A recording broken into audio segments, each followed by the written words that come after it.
የምልክት ይሁናችሁ። እዩት። የሚመጣው መቅሰፍት ከዓይን ጥቅሻ የፈጠነ ነው። ሁለት እሳት መካከል ያጋያል። እንደ ጨከንክ ይጨክንብሃል፣ ጨካኝ ይልክብሃል። ገና ነው ብሏል ብላችሁ እንዳትተኙ። ያልቃል፣ ይበሰብሳል፣ እርስ በርሱ ይተራረዳል፣ ይተላለቃል። በዚያን ጊዜ ብዙ ሰዎች ሃይማኖታቸውን ይለውጣሉ። ታላቁ ምልክትም ይህ ነው፣ ቀኑ ለመቅረቡ። ወተንሥኡ ሕዝብ ዲበ ሕዝብ ወነገሥት ላዕለ ነገሥት። ሕዝብ በሕዝብ ላይ ይነሳል፣ መንግሥትም በመንግሥት ላይ ይነሳል። ስብሐት ለአብ ወወልድ ወመንፈስ ቅዱስ። ሰራን ያለ ነው። አሁን ምን እያደረግን ያለ ነው? በዚህ ዘመን ጠበል ፈለቀ እያላችሁ የትም ቦታ አትንከራተቱ።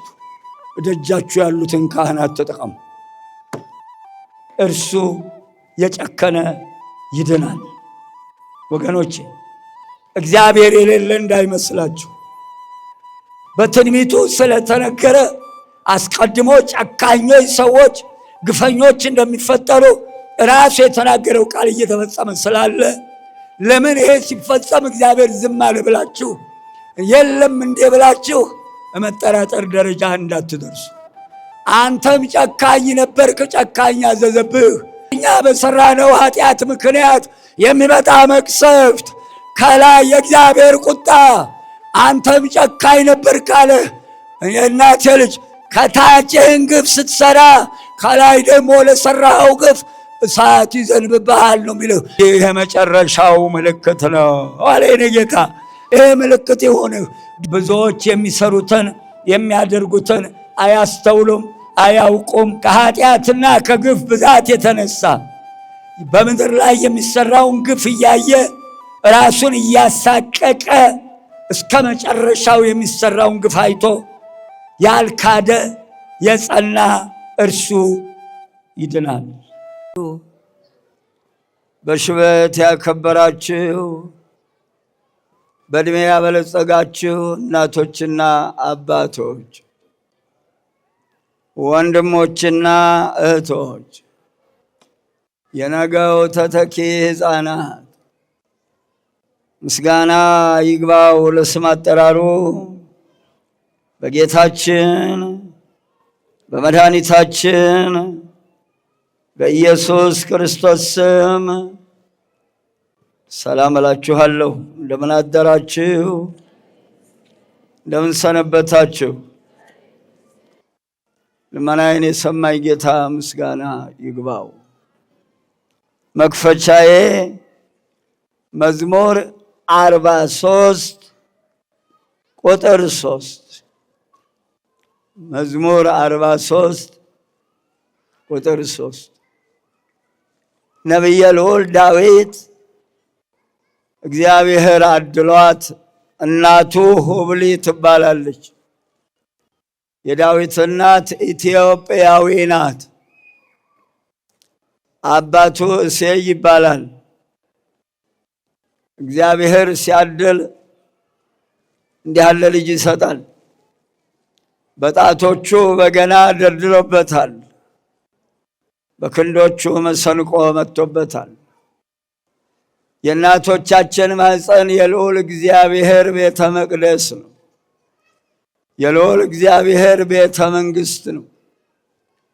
ንጉሥ ሲሾም የቀደሙትን ሹመኞች ግራና ቀኝ አስቀምጦ በዕለቱ አዲስ የሚሾማቸውን በቤተ መንግሥቱ ጠርቶ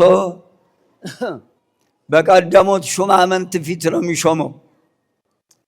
ቅዱሳን የሚሾሙት በእናታቸው ማኅፀን ነው።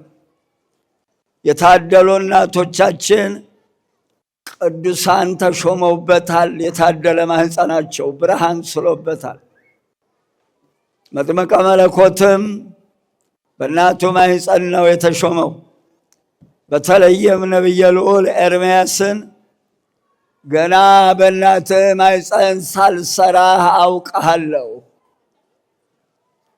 ትንቢተ ኤርምያስ ምዕራፍ 1 ልብ አድርጉ የምናገረውን፣ ማስተዋሉን ይስጠን መድኃኔዓለም ክርስቶስ። ልብ በሉ።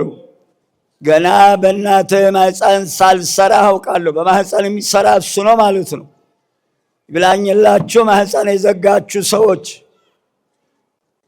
በማህፀን ላይ የዘመታችሁ ሰዎች፣ የእግዚአብሔርን ቤተ መቅደስ የእግዚአብሔርን ቤተ መንግሥት ያፈረሳችሁ ሰዎች፣ ይሄን የአጋንንት ትምህርት ማህፀን ዝጉ እያላችሁ ያስተማራችሁ ሰዎች፣ መድኃኒቱን የሰራው እሱ ተፈርዶበታል። የምትሸጡትም የምታስተምሩትም ዋጋ ትከፍሉበታላችሁ። አላዋቂ አይደለም መድኃኔዓለም ክርስቶስ። የሚሰራውን የሚያውቅ አምላክ ነው። ራሱን የሚያውቅ አምላክ ነው። ገና በእናትህ ማህፀን ሳልሰራ አውቃለሁ። በእናትህ ማህፀን ሳለህ በአሕዛብ ላይ ነቢይ አድርጌ ሾሜሃለሁ። ነቢየ ልዑል ኤርምያስን በእናቱ ማህፀን ነው የሾመው። በእናቱ ማህፀን የተመረጠ ነቢየ ልዑል ዳዊት የዘመረው መዝሙር 43ኛው ቁጥር 43 መክፈቻዬ ይሄ ነው። ቁጥር 49 ቁጥር 3 መዝሙር 49 ቁጥር 3 እግዚአብሔር ገሃደ ይመጽእ ወአምላክነሂ ኢያረምም እሳት ይነድድ ቅድሜሁ አውዶሂ አውሎ ብዙ። ቅዳሴውንም የደረሳችሁበት ሰዎች ምስባኩ ሲሰበክ ሰምታችሁታል። ነገረ ምጽአት ነው። ታይቶት ነቢየ ልዑል ዳዊት ግፍ ባልሰራ እጁ ኃጢአት ባልሰራ እጁ በትሩን ይዞ በጎቹን እየጠበቀ እንደገናም የታደለ እጅ በጣቶቹ በገና የደረደረበት በክንዶቹ መሰንቆ የመጣበት የታደለ ክንድ እግዚአብሔር አምላክ ባርኮት። እናቱ ኢትዮጵያዊ ናት። ዘርን አይመለከትም። አእምሮ ያላቸው ሰዎች፣ መንፈስ ቅዱስ ያልተለያቸው ሰዎች፣ እግዚአብሔር ያደረባቸው ሰዎች የሀገርን ስም የዘር መጠሪያ አያደርጉትም። የሀገር ስም የዘር መጠሪያ አይሆንም። ሆብሌ ኢትዮጵያ ትወለድ እንጂ ዘርን አይመለከትም። ዘር ከተቆጠረ ከላይ ዘር አዳም፣ ወረድ ስንል ዘር አብርሃም። ከዚህ ውጭ በዘር የሚጠራ የለም። የሀገር ስም በምስራቅ ይሁን በምዕራብ በደቡብ ስፍራ ለመለየት እንጂ ለዘር መጠሪያ አያገለግልም። ሆብሌ ኢትዮጵያዊ ናት። ባርኮላት ይህንን ወልዳለች። ትርጓሜ ልዑለ እግዚአብሔር ግልጽ ሆኖ ይመጣል። በሥጋ ማርያም ግልጽ ሆኖ መጥቷል። እግዚአብሔር ይመስገን። እግዚአብሔር አምላክነ ገሃደ ይመጽእ ወኢያረምም። ፈጣሪያችን አምላካችን ልዑል እግዚአብሔር ተገልጦ ይመጣል። መጥቶም ዝም አይልም።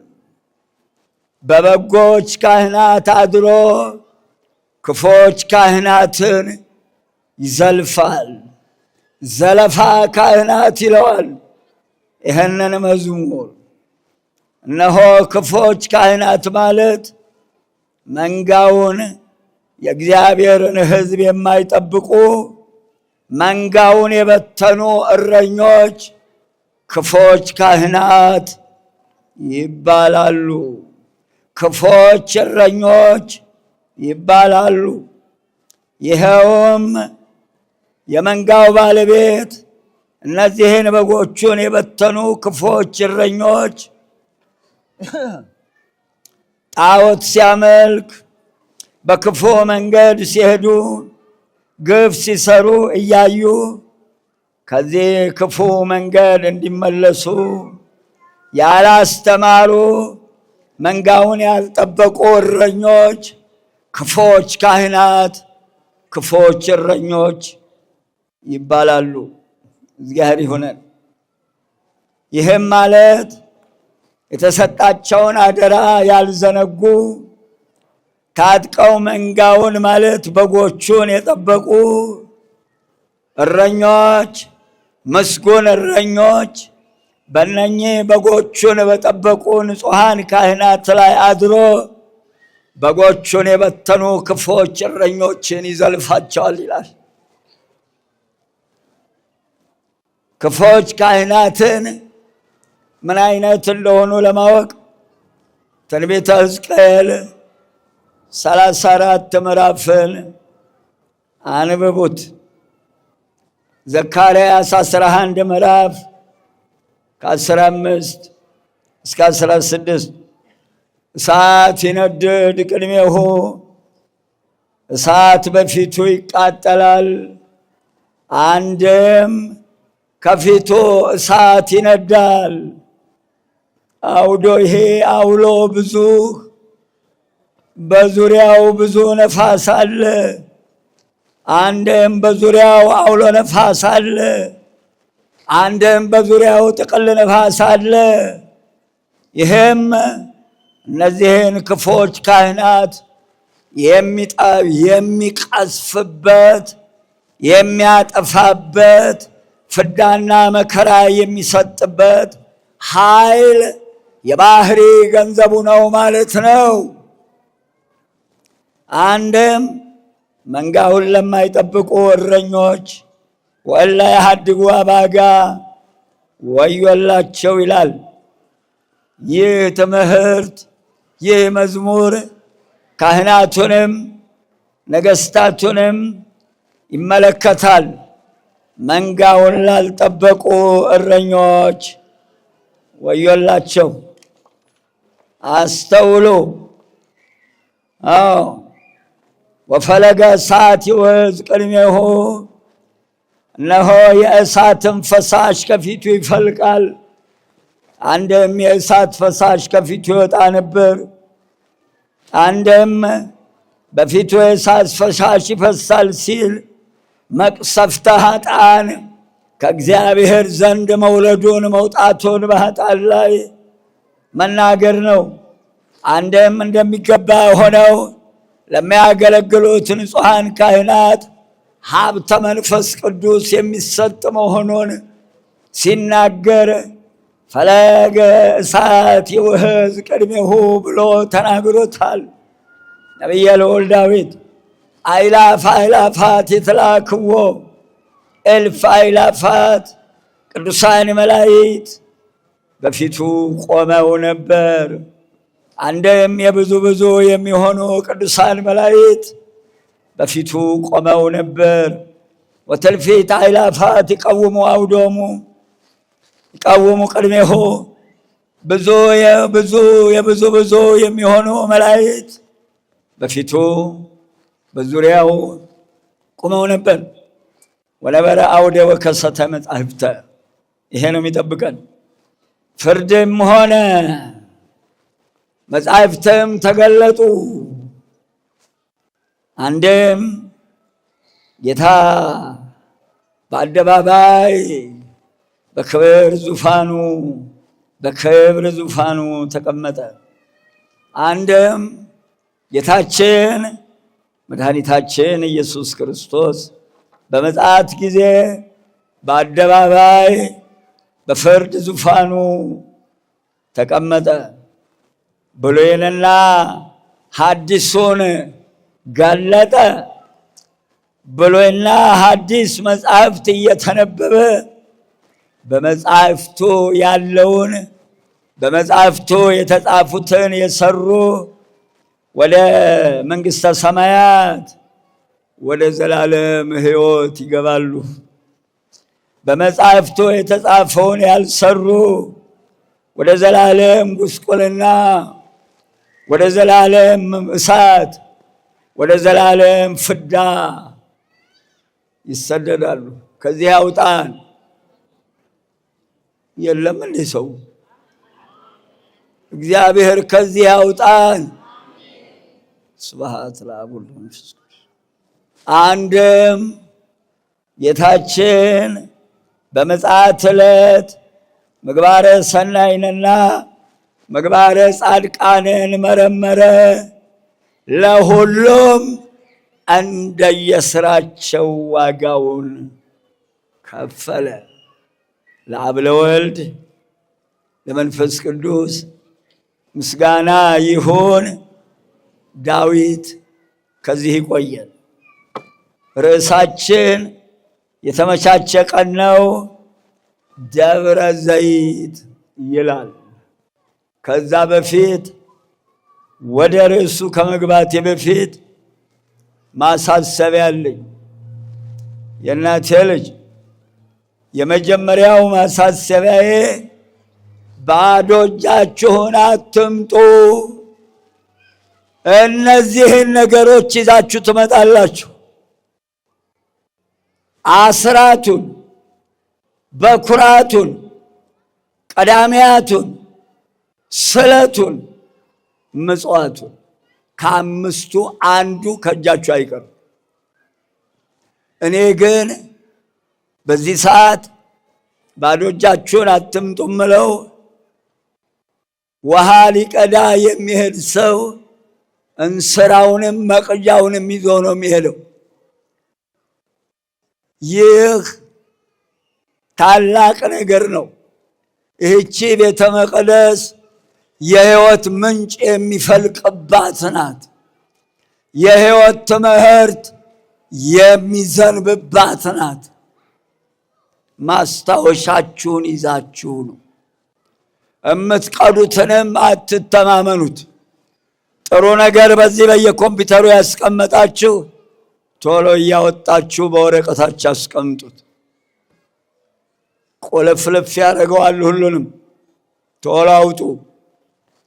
ስለዚህ ማስታወሻ ያዙ። ከቅዳሴው ኃይለ ቃል አለ፣ ከተአምሯ ከመምህራን የሚወረወር ኃይለ ቃል አለ። መዝግቡት። ቅዳሴውን ታዳምጣላችሁ፣ ትሰማላችሁ። ቅዳሴውን ታዳምጣላችሁ። እስቲ ቅዳሴውን የምታዳምጡ እጃችሁ። እሺ፣ ጥሩ፣ እውነት ነው። ቂም ያለበት አይቅረብ። ቂመኞች የላችሁም? አሁን እዚህ የላችሁም? ሐሰተኛ አይወገድ። የምትወሻሹ የላችሁም? ወርቅን የሚወዱ ይነቀሉ። አሁን የሚንቀለው ሊሰርቅ የመጣ የለም። ጉቦ የበሉት የት ሊገቡ ነው? ይነቀሉ ተብለዋል። ወርቅን የሚወዱ አስለቅሶ ነው ጉቦን የሚቀበለው። አስለቅሶ ነው የሚበላው ሰርቆ። አስለቅሶ ነው በጤፍ ዋሻ በወተት ውሃ እየጨመረ በወንድሙ በወገኑ ግፍ የሚሰራው። አልሰማም? ይሄንን አልሰማም? ታዳምጡታላችሁ ቅዳሴውን።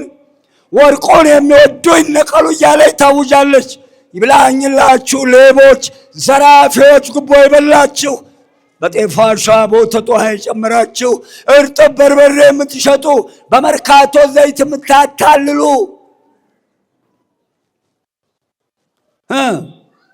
ሮዝና በቆሎ ማሽላ ጤፍ ዱቄት እያልክ የምትሸጥ ንጹሐንን አይመለከትም የምናገረው። አዳምጡ ኃይለ ቃሉን፣ አንብቡ ወንጌሉን። ዛሬ እኮ የምጽአት ቀን የሚነገርበት ነው። ነገረ ምጽአት ነው። ሄዷል ዘመኑ። እናቴ ልጅ አዳምጡ፣ ትምህርቱን ተለወጡበት። ያዝ። ከመምህራን የሚወረወረውን ኃይለ ቃል ጻፉ። የሰማችሁትን ተግብሩ። አልቋል ሰዓቱ። ዕለተ ሰንበት ይህቺ እሑድ ዛሬም ትንሣኤ ናት። ደብረ ዘይትን ደርቦባታል። በዓለ ሃምሳ መንፈስ ቅዱስን አውርዶባታል። ዓለምን ፈጥሮባታል። ከሞት ተነስቶባታል። ተጸንሶባታል። እሑድ ይብላኝላችሁ ጉዞ የምታዘጋጁ ዕለተ እሑድ ዛሬ ምናልባት ደብረ ዘይት ይሄን መንገድ የሆኑ ደብረ ዘይት ምናልባት የአካባቢው ሰው ብቻ ነው ሄዶ ማስቀደስ ያለበት። ዓርብ ግቡ። ገዳማት የምትሄዱ ሰዎች እውነት ለገዳሙ የምትሄዱ ከሆነ ዓርብ ግቡ፣ ቅዳሜ እሑድን አስቀድሱ፣ ዕጣኑን አሽትቱ፣ በካህናቱ ተባረኩ፣ ሰኞ ኪዳን አድርሳችሁ ውጡ።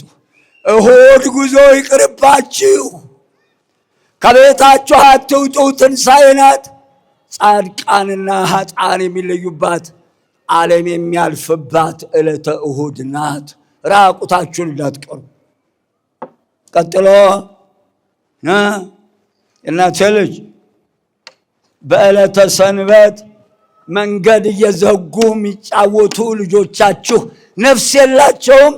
መንፈስ ቅዱስ ወርዶ ሥጋ ወደሙ ሲለወጥ አያስቀድሱም፣ አይማሩም፣ አይመጡም፣ አይቆርቡም።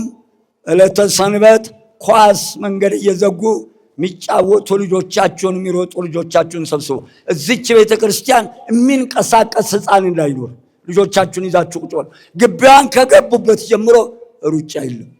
አርፋችሁ ተቀመጡ። ከባድ ቦታ ናት ይቺ ቦታ። ታላቁ ሰማዕት ቅዱስ ጊዮርጊስ መጠጥ መሸጫ፣ ኳስ መጫወቻ ነው። ንገሩ፣ ለሁሉም ሸክሜን አውርጃለሁ ንገሩ። አይሰሟችሁም፣ ንገሩ። ይብቃ። አይተርፉ አያተርፉ ነው። ያዝ በየንግስ በዓላቱ በዕለተ ሰንበት የቤተ ክርስቲያን በር እየዘጉ በአሕዛብ ሸቀጥ የሚነግዱት ሰዎችን አስወግዱ። የምትገዙትም አብራችሁ ነው የምትሄዱት። ነጋዴ ወይስ ነጋዴ ነው? ነጋዴ ነው ነጋዴ። ተው፣ አትተርፉም፣ አታተርፉ። የምትሸጡም እናንተ፣ የምትገዙም እናንተ። ሱቅ ያላችሁ ሰዎች እረፉ እሑድን፣ እረፉ እሑድን። እማዝነው የቤተ መቅደሱ ሱቆች ታቦት ወጥቶ እንኳን አይዘጉም። ኧረ ተያይዘን አንጥፋ። እሑድ ነግዶ ያተረፈ የለም። ታቦቱን ያከበረ ሰንበትን ያከበረ ያከብረዋል እግዚአብሔር። ተዋርደን እንዳንቀር። ተው፣ በአሕዛብ ሸቀጥ ተው፣ ይቅር። በየትኛው የእምነት ድርጅት በር ላይ ነው የሚነገረው? በሚያከብሩበት ቀን ንግድ አይታችኋል? ምን ነው ቆልቆል መሄድ መጣ? ተው፣ ተያይዘን አንጥፋ። አስተውሉ። ቅዳሚት ሰርግ፣ እሁድ ገበያ በደርግ ተቋቋመ። ግንቦት ሰርግ በደርግ። እሁድ ገበያ የለም፣ ቅዳሜ ገበያ የለም። ሰርጉ እሁድ፣ ማክሰኞና ሐሙስ። ንግድ የለም እሁድ። ቅጣት ነበረው በንጉሠ ነገሥቱ ጊዜ፣ አልተጠቀሙም እንጂ። ካቴድራል የሚለውን አመጡ። ካቴውን እየሰበረ ምድረ በዳ ጣለው አውጥቶ። ካቴድራል የሚባለው ታቦት የለውም። ታቦቱን አውጡና ካቴድራል በሉ። አባቶቻችን የሰየሙበት ስያሜ ምን ጉድለት አመጣ? ምን ጉድለት አመጣ? ደብረ ሳህል፣ ደብረ ይባቤ፣ ደብረ ምጥማቅ፣ ደብረ ምሕረት ምን አጎደለ? ምን አጎደለ? ውጭ የምትኖሩ አላችሁ። ካቴድራል የሚባለው ታቦት አለው? ታቦት አለው ውስጡ?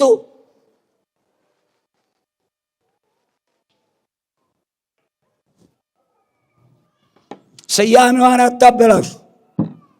ተጠንቅቃችሁ ኑሩ። ባልሆነ መንገድ አትሄዱ። አብራችሁ እንዳትሄዱ። የእናቶቻችን ቀሚስ ጥልፉ ከእምብርታቸው አልፎ አያውቅም። እግራቸው ላይ ወርዷል። ጥለቱ ሁሉ ጠቅላላ መስቀል ነው። እየረገጡ ላው እየተቀመጡ ቁጭ ብለዋል። በቤታቸው ምንጣፉ መስቀል ነው። አስፋልቱ ሁሉ መስቀል ነው። ዛሬ ዝም በለው ታየዋለህ። ከአይሁድ ጋር ደንብሮ ነው የሚያወርደው። የእናቴ ልጅ ቀሚሳችሁንም አስተካክሉ። በእናቶቻችን ጥለት ቀሚስ ላይ መስቀል አይሰራም። መስቀል እዚች ጋር ከእምብርታቸው ሳያልፍ የዘቀዘቃችሁ እዛች እግራችሁ ላይ ወረደው ወደ ላይ አዙሩት። አስተካክሉ ራሳችሁ። ምንጣፋችሁን፣ ቤታችሁን፣ ሶላችሁን፣ ጫማችሁን። መስቀል እየተረገጠ ሕይወትና በረከት የለም። መከራችንም እየጨመረ እንጂ እየቀነሰ መሄድ የለም። አሁንም ሁሉም ደግሷል። የማንኛው ድግስ እንደሚበላ አብረን እናየዋለን። እናቴ ልጅ ጋብቻን ያህል ነገር የትም በየመናፈሻው ሲንዘላዘሉ ይቆዩና 10 ሰዓት ወይ 9 ሰዓት 7 ሰዓት ይጠራል፣ ይመጣል። አሁንን አባ ገሌ 10 ደቂቃ ያስተምሩን። ቀልዱ በጋብቻ። ጋብቻን ያህል ነገር 10 ደቂቃ ነው ትምህርት የሚሰጠው። ያልታደለ ጋብቻ፣ የተረገመ ጋብቻ 10 ደቂቃ ነው ትምህርት ጋብቻ የሚሰጠው። 7 ሰዓት ከጠራ ቁጭ ብለህ ህዝቡን ተቀበል ሙሽራይቱን ይዘህ ገጠመ ብለው ሲገባ አባቶች ያስተምሩ ስለ ጋብቻ። ዛሬ በጋብቻ ይቀልዳሉ። በየመናፈሻው ይዞራል፣ እዛው ነፍሶበት ይገባል። እሁድ ጋብቻ ወይ በሳምንቱ ሰኞ ወይ ደግሞ በማግስቱ ሰኞ ወይ እሱ ጥሎ ይሄዳል፣ እሷ ጥላ ትሄዳለች። እንጠናና ተባለ፣ እሁድ ይጋባሉ። በሳምንቱ ሰኞ እንጠናና፣ ሰኞ ጠዋት አጣና ጌሪያጥናሽ። ይሄ ነው ጋብቻ። ቀልድ ባህል መከራ ገና መቻዬ ሆና የእናቴ ልጅ ጋብቻችሁን በጠራህበት ሰዓት ተገኝ ሙሽራ ቤት ውስጥ ህዝቡን ተቀበል። ቁጭ ብለህ ጠርተሃል። በቃ ስጋውን እንደምን ተቀበለ ሄደ። በሰዓት ቁጭ ይምጣ ግጥም ሲል አባቶች ያስተምሩ። ጋብቻህ አትቀልድ። ስዕሎች በፕላስቲክ የተሳለ በአንድ ቀለም የተሳለ ስዕል እንዳትገዙ። በእንገታችሁ መስቀል ላይ ችንካር ካለ እየገነጣላችሁ ጣሉ። በቤተ መቅደስ ውስጥ 4 ማዕዘን መስቀል አክሊሉ ላይ መሃል አናቱ ላይ አስቀምጠዋል። አባቶቻችን መሃል አናቱ ላይ መስቀል አላስቀምጡ፣ ገንጥለው ሆኑ ነው። ሌላው አላውቅም። ይሄኛው ተመስገን ጌታ ለምን ታች ያረጋችሁት? ይሄ ስዕል እንዲነሳ ከዚህ ይሄ ስዕል አትሮንሱ ላይ እዚች ጋር ነው መስቀል የሚደረገው። ቀራንዮን እያየ እንዲያስተምር ታች አይደረግም። ቦሌ መድኃኔዓለም ላይ በቀደም ያየሁት መስቀል አስለቅሶኛል። እዚህ ታች ይቀመጣል መስቀል። ይሄ መስቀል 3 ቦታ አይቼዋለሁ። አትሮንሱንም መንበሩንም የምታሰሩ ሰዎች ተጠንቀቁ። መንበሩ ላይ ሐረጉ ውስጥ 1 መስቀል በምስራቅ፣ 1 በምዕራብ፣ ግራና ቀኝ ሐረግ ብቻ ነው። ከ4ቱ ኪሩብ በስተቀር ራው ላይ ምንም አይነት ቅርጽ አይቀረጽም። ምስል ብቻ ነው መንበሩ ሁሉ በያለበት። የሚናገር የለም። አፋችን ተዘግቷል። ወይ አባቶችን ጠይቁ። ምንም አይነት ከሐረግ በስተቀር መንበር ላይ አይቀረጽም። የእመቤታችን ስዕል ብቻ ነው ላው የሚቀመጠው። 4ቱ ኪሩብ በ4ቱ ማዕዘን አሉ። መንበርም የምታሰሩ ቤተ መቅደሱ ላይ መዝጊያ ስታሰሩ በሰሜንና በደቡብ መዝጊያው ላይ መስቀል አይደረግም። ከተደረገም ፊቱ እንደዚህ ነው የሚሆነው። ከምስራቅ ወደ ምዕራብ ነው። እንደዚህ ዞሮ አይደረግም መስቀል። ጌታችን የተሰቀለ ከምስራቅ ወደ ምዕራብ ነው። ተበለሻሽተን የለም። ስዕሎች ውጭ አይለጠፉም፣ በእጅ አይዳረሱም፣ አይዳሰሱም። መጽሐፉ ልማዱ ሁሉ ስዕል በአንድ ቀለም የተሳለውን እየቀደዳችሁ አውጡ። አይቻልም ሳትጨምሩ። ስዕል ፎቶኮፒ አይነሳም። እየታጠኑ በመጋረጃ የኖሩ ስዕሎች መቀለጃ ሆኗል። የባሳት ታንጣ አልባሳት ላይ ስዕል ተስሎ በመቀስ ቆርጦ ጭንቅላቱ ለብቻ፣ ክንፉ ለብቻ፣ እጁ ለብቻ። እንዲህ ያለ አልባሳት ለምን ትገዛላችሁ? በቀደም መናፍቅ ቀደደ ተብሎ ሲጨፈር ነበር። የዚህ ጭንቅላቱ ለብቻ አንገቱ ለብቻ የሆነ ልብስ ለብሰው አይቻለሁ። አንድ ቤተ ክርስቲያን ሄጄ እላው ላይ አልባሳቱ ላይ ያ ሰፊ ውስጥ እንዴት አድርጎ ቆረጠ። እግዚአብሔር ይለትና አልሰፋ ምን ይሄንን ብሎ አይመልስም። ገንዘብ ማግኘቱ ነው። ስዕል እየቆለጡ ጃንጥላ ላይ ስዕል ለምን ትገዛላችሁ? ተዘቅዝቆ ነው የሚቀመጠው። እንዘቅዘቅ ዘቅዝቀኝ ነው ወይስ አብረን እንዘቅዘቅ ነው? ጃንጥላው ለምን ተሰራና ነው ጃንጥላ ላይ ስዕል? ተያይዞ መጥፋት። እግዚአብሔር ያጥናሽ። ከዚህ በተረፈ ጠበል ፈለቀ እያላችሁ የትም ቦታ አትንከራተቱ። እደጃችሁ ያሉትን ካህናት ተጠቀሙ። ስፔሻሊስት ማለት በአንድ ትምህርት ወይ በጭንቅላት ወይ በአንጀት ወይ በልብ የሰለጠነ ስፔሻሊስት ይባላል። አባቶቻችን ስፔሻሊስት አይባሉ። ድዌ ፈውሱ፣ እውር አብሩ 1፣ ለምጽ አንጹ 2፣ ጎባጣ አቅኑ 3፣ ሙት አንሱ 4። ሁለገብ ናቸው አባቶቻችን። ስፔሻሊስት አይባሉ። ሁሉን ጠቅልሎ ሰጥቷቸዋል አይባሉም። አባቶቻችን አይባሉም። መላሳቸው አልተገረዘ የማያስተውሉ የትም ቦታ ቅዱሳን አባቶቻችን በተሰጣቸው ስልጣን ያማልዳሉ።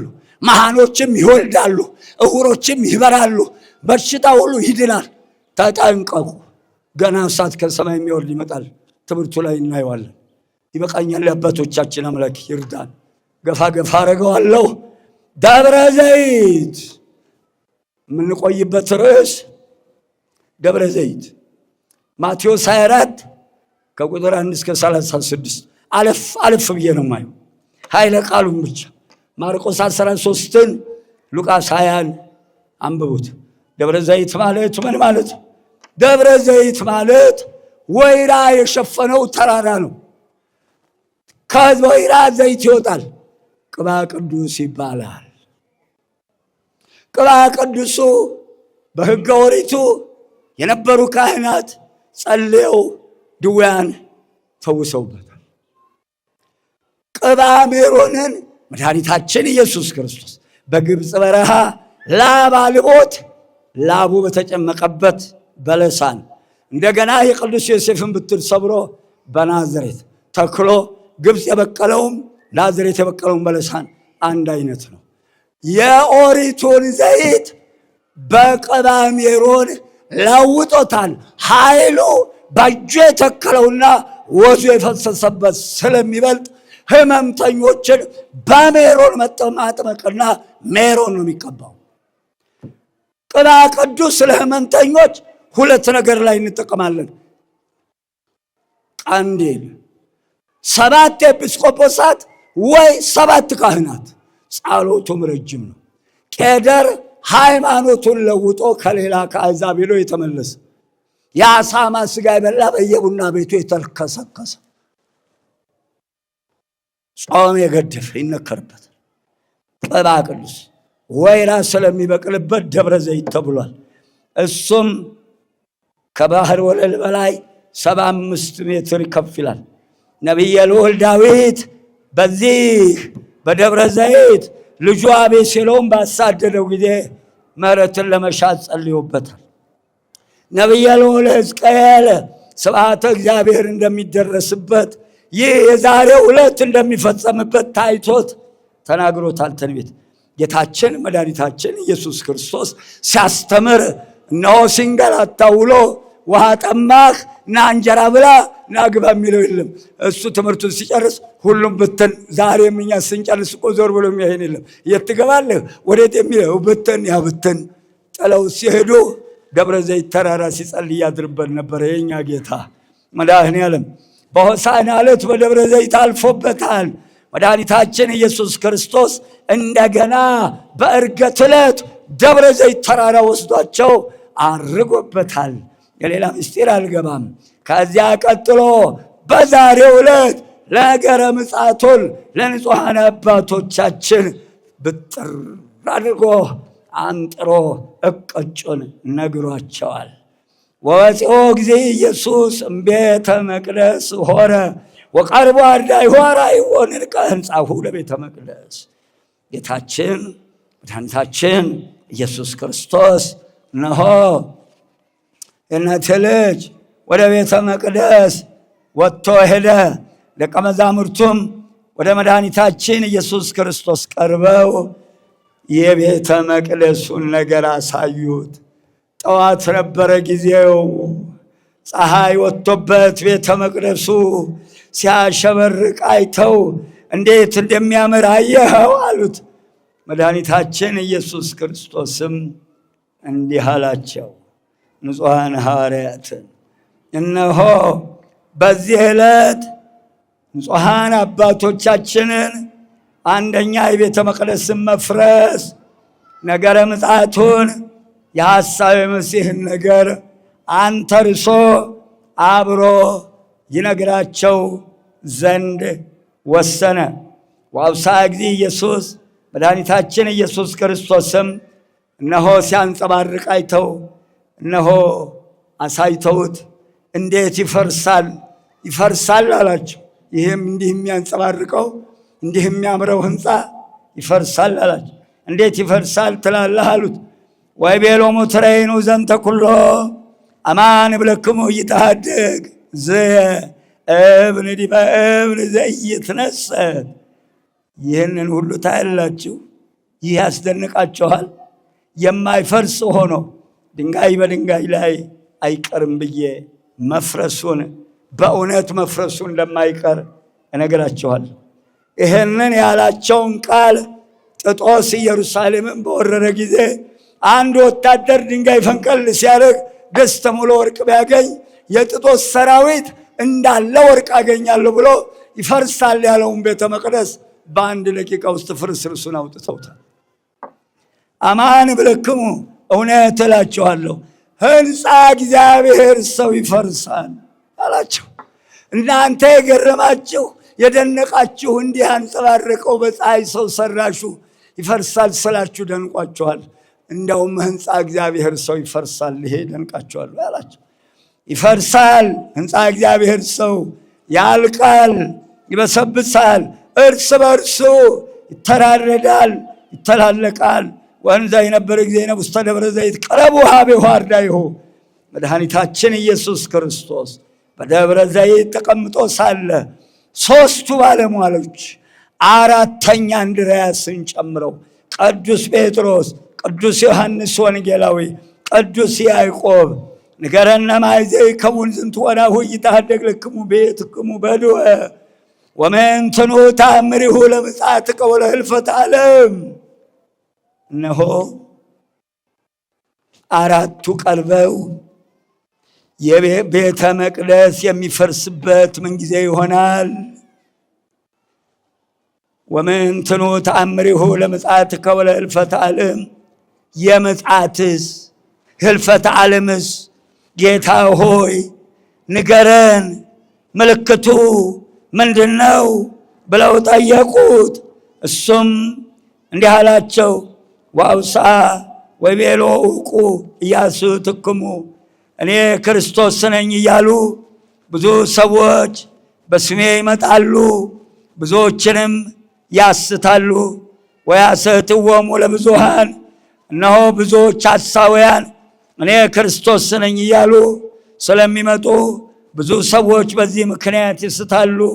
ወሶበ ሰማዕክሙ አጽባዕተ መድምፀ ጸባኢት።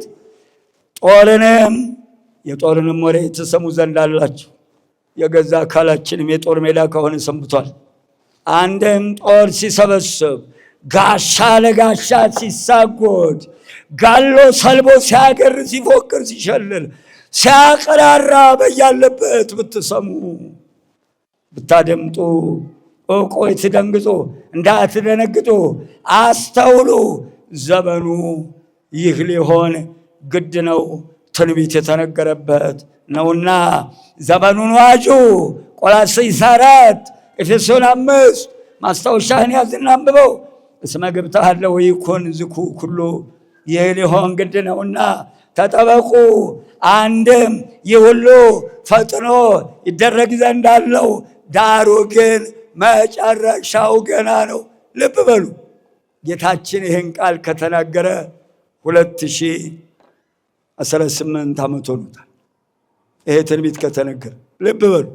ዳሩ ግን ገና ነው ያለው። ምናልባት ዳሩ ግን ገና ነው ብላችሁ እንዳትታለሉ። ከተናገረው 2000 ዓመት ነው። ቀኑ ጊዜው ደርሷል ማለት ነው። የመጨረሻዎቹ ምልክቶች ናቸው። ይህ መጨረሻው ገና ነው ብሏል ብላችሁ እንዳትተኙ። ታላቁ ምልክትም ይህ ነው፣ ቀኑ ለመቅረቡ። ወተንሥኡ ሕዝብ ዲበ ሕዝብ ወነገሥት ላዕለ ነገሥት። ሕዝብ በሕዝብ ላይ ይነሳል፣ መንግስትም በመንግስት ላይ ይነሳል። አንድም ሕዝበ ሮም በሕዝበ እስራኤል ላይ፣ ሌላው ሀገር መንግስት በሌላው ሀገር መንግስት ላይ በጠላትነት ይነሳል። አንድም ሕዝበ እስራኤል በሕዝበ እስራኤል እርስ በርሱ ይተራረዳል፣ እርስ በርሱ ይጨፋጨፋል። ምን እየሰራን ያለ ነው? አሁን ምን እያደረግን ያለ ነው? ሂድ ያዝ። አንድም አንድ ሕዝብ የነበረ እርስ በርሱ ይተላለቃል፣ ይጨካከናል፣ ይተራረዳል። አንድም ነገሥተ እስራኤል በነገሥተ እስራኤል ላይ እርስ በርሳቸው ነገሥታቱ የአንድ ሀገር መንግስት ነገሥታት ሁለት ተከፍለው እርስ በርሳቸው ነገሥታቱ ይጨፋጨፋል። ይህ ምልክት ይሆን። አንድ ሀገር እንዲያስተዳድሩ የተሾሙ ሹማምንት እርስ በርሳቸው በጠላትነት ይነሳሳሉ። እርስ በርሳቸው ይጨካከናሉ፣ ይተራረዳሉ፣ ይተላለቃሉ። ይህ ምልክት ይሁናችሁ። አንድ ወገን አንድም ወገኑን ወንድሙን በጠላትነት ይነሳበታል። አንድም ወገን በወገኑ ወንድም በወንድሙ እናት በልጇ አባት በልጁ ሚስት በባሏ ባል በሚስቱ እርስ በርሱ በጠላትነት ይነሳል፣ ይተራረዳል፣ ይገዳደላል። አስተውሉ። እስራኤል 12 ነገድ ናቸው። 12ቱ ነገዶች ከኔ ወገን ይንገስ ከኔ ወገን ይንገስ ብለው ቀን ሲተንተን ሲሉ ይላሉ፣ ሲመራረጡ ይላሉ።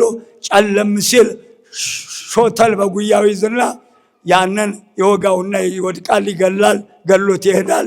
ቀን ሲመራረጡ ሌሊት ሲገዳደሉ ያድራሉ። የገደለው አይታወቅ፣ የወደቀበት አይታወቅ፣ ሞታውር ተብሏል። እርስ በርሱ 12ቱ ነገደ እስራኤል። አስተውሉ። ይህ ምልክት ይሆናችሁ። እስቲ አስተውሉ።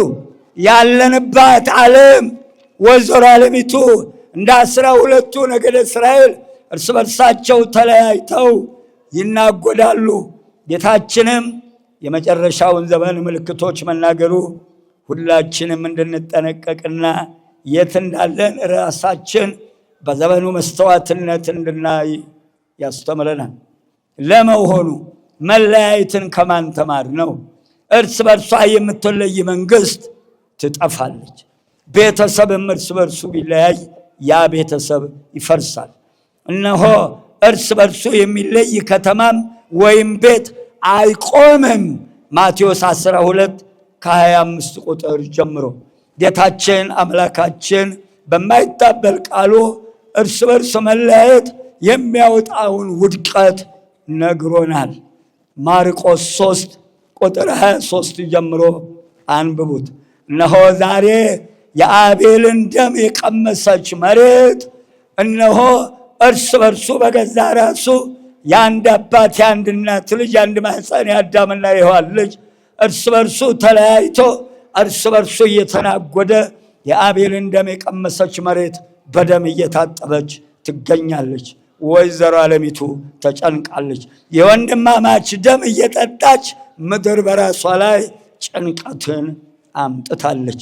በገዛ ራሷ የምንኖርባት ዓለም ልርገፍ ልርገፍ ልርገፍ እያለች ነው። አባቶቻችን ነግረውናል። ጥፋት የታዘዘባት ከተማ ነጋሪት እንዳይጎሰምባት አትሰማ፣ እንዳንሮጥም እንዳንሸሺ ምኒቱ ቀን መጣሽ ብለዋል። አንድም ነገሥተ ሮም በነገሥተ እስራኤል ላይ ይነሳሉ።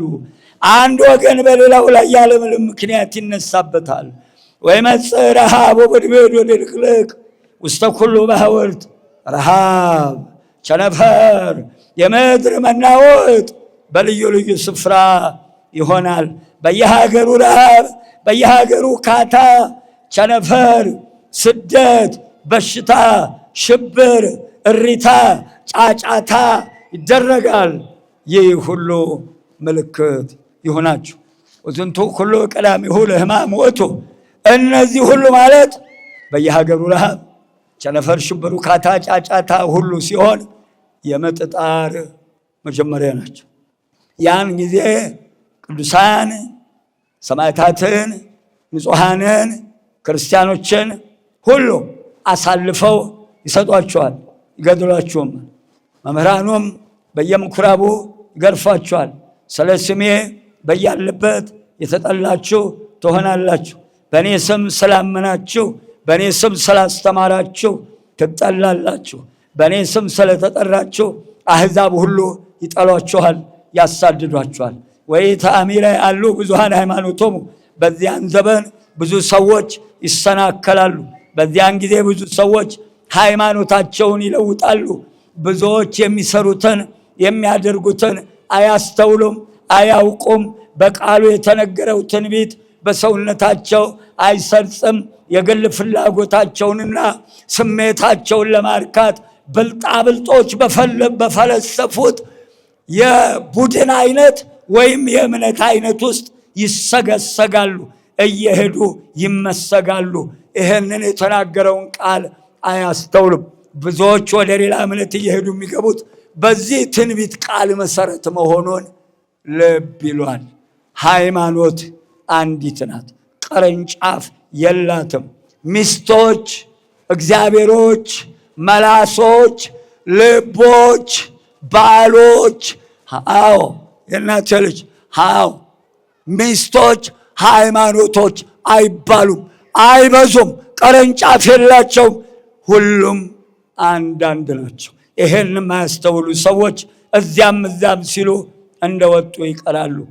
አዎ ወብዙሃን ሐሳውያን ነቢያት ይመጹ፣ ብዙ ሐሰተኞች ነቢያት ይመጣሉ።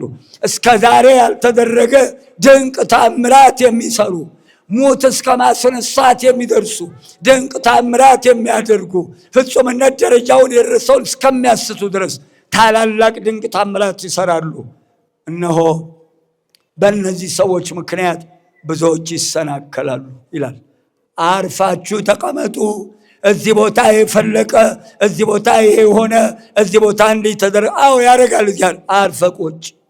እደጃችሁ ባሉ ካህናት፣ ሹመታቸው የተረጋገጠላቸው እውነተኞች ካህናት ንጹሐን አባቶቻችን ሾመው ያገልግሏችሁ ብለው በሰጧችሁ ካህናት፣ እደጃችሁ ባሉ ካህናት በአበነፍሶቻችሁ በሰጣቸው ስልጣን ተጠቀሙ።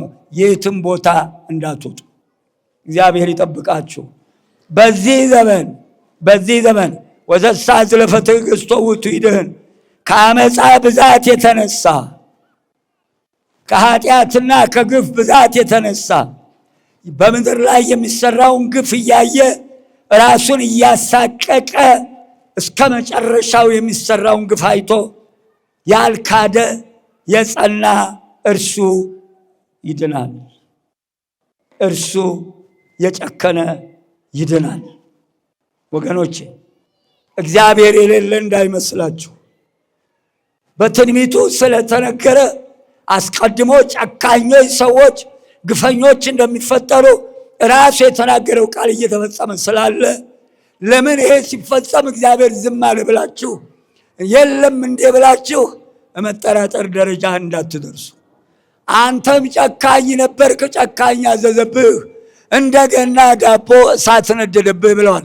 እናቶቼ ልጠይቃችሁ እስቲ፣ መቼም ወይዘሮ ስንዱ ወይዘሮ እንከን የለሽ፣ አቻም የለሽ፣ ወይዘሮ አቻም የለሽ፣ ኧረ ዳርም የለሽ።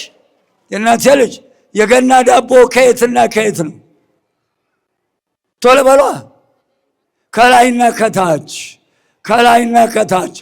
ከታችኛ በሰራነው ኃጢአት ምክንያት የሚመጣ መቅሰፍት፣ ከላይ የእግዚአብሔር ቁጣ።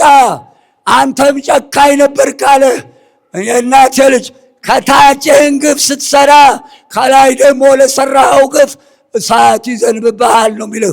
በሁለት እሳት መካከል ያጋያል። እንደ ጨከንክ ይጨክንብሃል፣ ጨካኝ ይልክብሃል። ተው ልብ ግዛ፣ አትጨክን። ከመጨካከን ሰውለን እያላችሁ ጸልዩ። ከመጨካከን ይሰውለን። አሜን የሚል የለም እኮ እናቴ ልጅ ያውጣሽ የራጠናሽ አንቺ ሀገር ከሐሰት ብዛት ከኃጢአት ብዛት የተነሳ የብዙ ሰዎች ፍቅር ትቀዘቅዛለች። እነሆ ሃይማኖታቸውን ይለውጣሉ። ብዙ ሰዎች ፍቅራቸው ይቀዘቅዛል። ብዙ ሰዎች ምግባራቸውን የቀደመ በጎ ስራቸውን ይተዋሉ። ልብ አድርጉ፣ ወደ ኋላ ይመለሳሉ። ያዝ ወይሰበክ ወንጌል መንግሥት ውስተ ኩሉ ዓለም። ይህ የመንግሥት ወንጌል በመላው ዓለም ይሰበካል።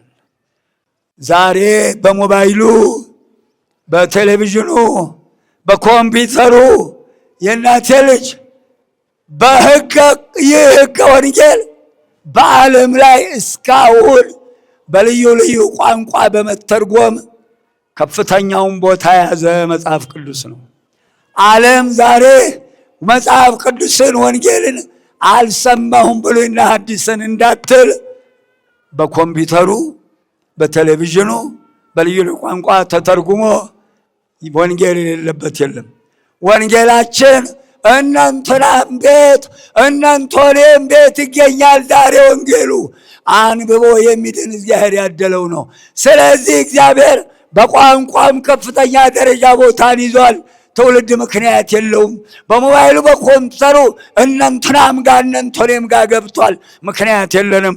እነሆ ወንጌሉ እንደዚህ መሰበኩ ይህ የመጨረሻው ምልክት ነው አለ የኔ ጌታ። ከመ ይኩን ስማ በላዕለ አሕዛብ፣ ባመኑትም ባላመኑትም ቤት ለመፈራረጃ ይሆንባቸው ዘንድ ይህ የመንግሥት ወንጌል ይሰበካል። በዚህን ጊዜ መጨረሻው ይመጣል።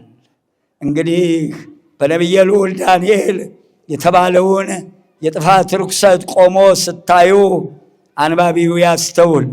ትንቢተ ዳንኤል 11 ቁጥር 31 ልብ በሉ። እዚህ ጋር ከኔ ጋር ሆኖ ወዘሮሙ ይትነሱ እምኔሆሙ ያርኩሱ መቅደሰ። ከነዚህ ጋር 3 ሰራዊት አሉ። መቅደሱን ግንቡን ያረክሳሉ፣ የዘወትር መሥዋዕቱን ያስቀራሉ፣ የጥፋት ርኩሰት ያቆማሉ፣ መቅደስ ሰውነታቸውን ያረክሳሉ። ልብ በሉ እዚህ ጋር አንደኛ መቅደስ ሰውነታቸውን በድፍረት ኃጢአት ያለ ስርዓት ንጽሕና ድንግልናቸውን በማጉደፍ በድፍረት ማህፀን በመዝጋት ድንግልናቸውን በማጥፋት በድፍረት የእናቴ ልጅ ወንድም ወደ እህቱ ይሄዳል፣ አባት ወደ ልጁ ይገባል፣ ወንድም ወደ እህቱ ይገባል፣ እህትማማች ወደ አንድ ሴት ይገባ አንድ ወንድ ይገባሉ፣ ወንድማማች ወደ አንድ ሴት ይገባሉ፣ አባትና ልጅ ወደ አንድ ሴት ይገባሉ። በድፍረት ቅዱስ ሰውነታቸውን ክርስቶስ የሞተበትን ሰውነት ያረክሳሉ፣ ይሰርቃሉ፣ ያመነዝራሉ፣ ግፍ ይሰራሉ። ትንቢተ ሕዝቅኤል 22 ምዕራፍን አንብቡት። ጽንስ ያስወርዳሉ፣ ደም ያፈሳሉ። የእናቴ ልጅ በገዛ ራሳቸው መቃብያን ካልዕ ምዕራፍ 1 ጽንስ ያስወረዱ ሰዎች ሄኖክ 19 ቁጥር 27 እና 28 ጽንስ ያስወረዱ ማህፀን የዘጉ በጤፍ አሸዋ በወተት ውሃ የሚጨምሩ እንዲህ አድርገው ኃጢአትና ግፍ እየሰሩ በጭካኔ መቅደስ ሰውነታቸውን ያረክሳሉ። እንደገና የቤተ መቅደሱን አሰራር አበላሽተውታል። በዚህ ዘመን የሚሰሩ መቅደሶች መቅደስ ቅድስት ቅኔ ማህሌት አይደለም፣ አፍርሰውታል ስርዓቱን። በሕገ ኦሪቱ መድኃኔዓለም ልዑል እግዚአብሔር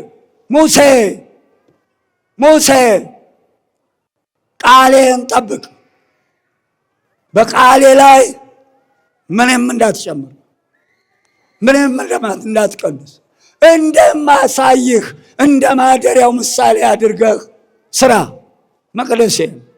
ዘጸአት 25 8 እና 9 የታደለ ሙሴ እነሆ ድንኳኗን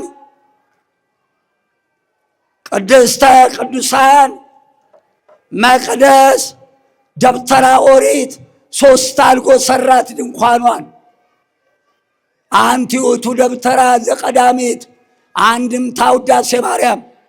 እንደገና በቃል ለሙሴ እንደማሳይ ስራ ያለውን በፊልጵስዩስ ሰኔ 20 ስንክሳር አንብቡት።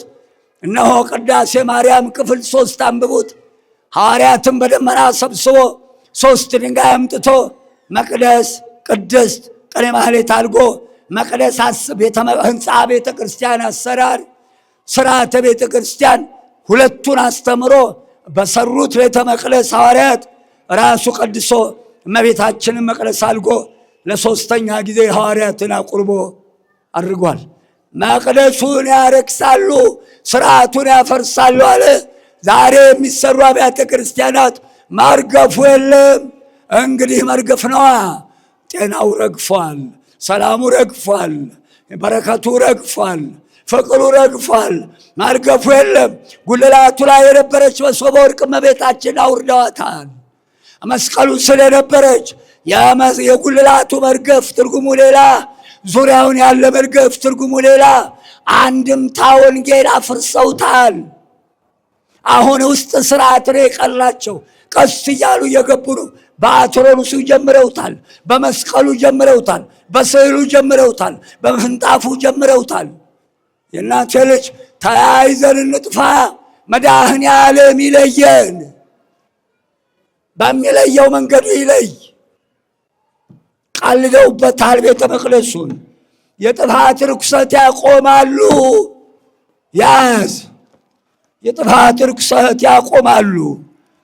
ዘዳግም 27 ቁጥር 15 በሰው በእግዚአብሔር ዘንድ የተጠላ በሰው እጅ ሥራ የተቀረጸ በሰው እጅ የተሰራ ቀልጦ የተሰራ ምስል የሚያደርግ እርጉም ይሁን።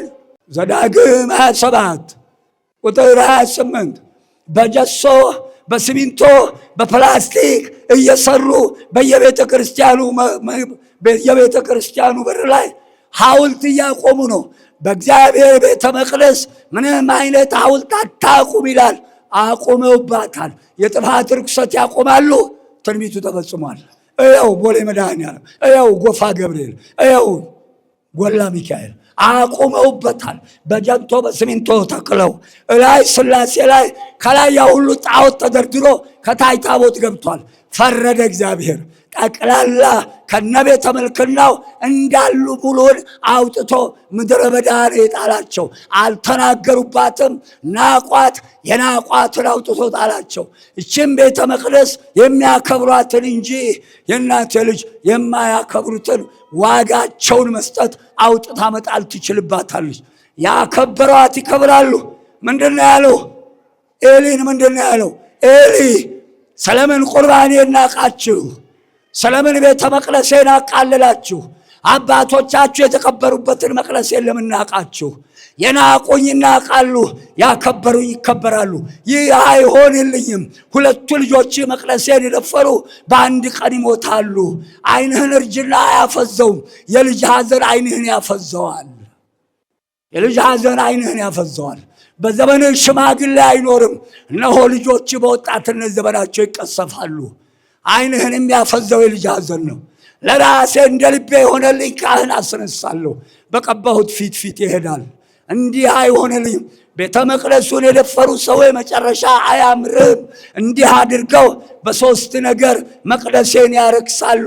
ይህ ምልክት የሆነ በመቅደሴ የጥፋት ርኩሰት ያቆማሉ፣ ምስጢሬን ይገልጻሉ፣ ስርዓቴን ያፈርሳሉ። ይህ ምልክት የሆነ ድሮ 4 መጋረጃ ነበራት ቤተ መቅደሷ። በ4ቱ ኪሩብ ምሳሌ መጋረጃው ለምሳሌ አባቶቻችን ሲቀድሱ ቦታ አለው፣ መጋረጃው ይወርዳል። ቅዳሴ ሲገቡ መርዋው ቅጭል ሲል በሴቶች በኩል ያለው መጋረጃ ይወርዳል። በወንዶቹ በቅኔ ማህሌቱ ቀኝ ያለው መጋረጃ ይወርዳል። በወንዶቹ ግራ መጋረጃ አለ፣ ክህነት የሌለው አይገልጽም። በሴቶቹ ቀኝ መጋረጃ አለ፣ ክህነት የሌለው አይገልጽም። ሁሉም በተመስጦ ሴቶች በሴቶች ቦታ፣ ወንድ በወንድ ቦታ፣ ካህናት በቦታቸው፣ በምዕራብ ያሉ በቅኔ ማህሌቱ፣ በምስራቅ በሁለቱ መጋረጃ መሃል ክህነት ያላቸው በምስጢር የሚያስቀድሱበት ስርዓት ሁሉ ፈርሷል። አዎ ቤተ መቅደሴን ያፈረሰውን አፈርሰዋለሁ ነው ያለው። ስርዓቱን ያፈረሱትን ሁሉ ያፈራርሳቸዋል። መከራው ያልቅበት፣ ምህረቱ ያልቅበት። ይህ ምልክት ይሁናችሁ። እዩት። መሐንዲሶች የሆናችሁ ሁሉ ይህቺ ስርዓት አንዷ ብትጎል እጅህን እንዳታገባች። መቅደስ፣ ቅድስት፣ ቅኔ ማህሌት፣ ጉልላቷ፣ መሶበ ወርቅ፣ መስቀል፣ መርገፍ፣ ዙሪያው ጠቅላላ የቅኔ ማህሌቱ፣ የመቅደሱ የቅድስቱ ጣራ ሙሉውን ዙሪያ መርገፍ፣ ሰብአ ሰገል፣ እመቤታችን፣ የግብፅ ስደት፣ ዘካርያስ፣ ራሔል አንድምታ አለው። ዝም ብለው ያደረጉት አይደለም። አንድምታውን ሁሉ አፈራርሰውታል። ያፈራርሰው የለም። ጠብቅ። ሰይፍ ነው እንግዲህ ወዳ ሌላ ምን ነገር አለ? ለመከራ እኮ አይገድም። መቅደሴን ያፈርሳሉ። ይህንን አስተውሉ። ይህ በሆነ ጊዜ በደጅ ቆሜያለሁ።